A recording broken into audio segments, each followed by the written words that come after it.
eo amin'ny tontolo ny finoana sy asa fanasoavana kosa tafiditra ao anatin'ny asa fanompoana amin'Andriamanitra izay tanterahany fiangonana METM Taberna kely Fifaliana Isotry ny manatanteraka asa fanasoavana ny mpiarabelona isaky ny fety tsy disanjara araka izany ary ireo ankizy avy amin'ny fianakaviana sahirana izay mipetraka manodidina ny fiangonana tamin'ny fetiny Noely sy tambaovao teo fanadatina.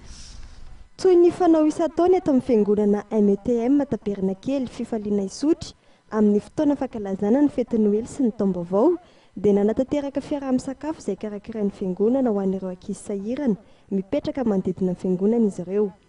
Mahery mizato ireo ankizy nitolorana sakafo teto aka ny fiangonana manontolo sy ny mpitandrina ny tompomarika tamin'ny fanatanteran'izany. Ny tompoko hetsika izay ataon'ny fiangonana METM Taberna kely Fifaliana no izao amin'ny fahatongavany asaramanitra izao dia ny taombaovao dia ny fanasana ireo ankizy izay sahirana ataonay hoe ny anarany hoe zandrikelin'i Jesosy eto anivon'ny fiangonana satria ny fiangonana dia tena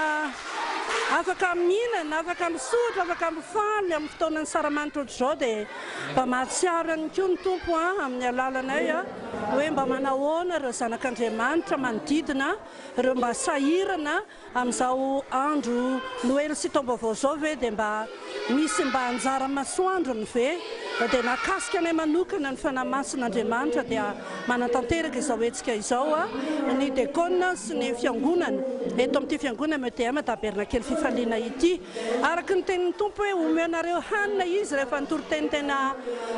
miteny tendrombohitra Jesosy Kristy dia nasain'ny tompo nomena hanina avokoa ny olona rehetra indrindra moa fa ny fotoana tahaka an'izao dia tena mahafaly ny tompo indrindra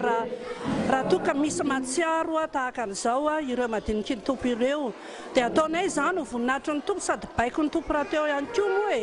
mahatsara kokoa tena tsara kokoa ny manome noho ny mandray araka ny tenin'Andriamanitra dia tanterahanay izany indrindra moa hoe aty amin'ny faritra ivany misy ny METM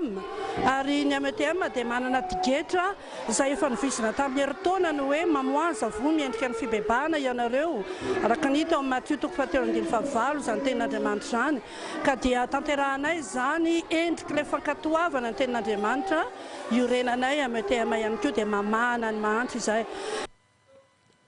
Taorian'ny fanomezana sakafo ankizy dia nisy ny antsa-piderana natolotra fiangonana nentina nampifalifaliana ireo ankizy izay narahina fampianarana ny mazava-dehibe ny finoanan'Andriamanitra.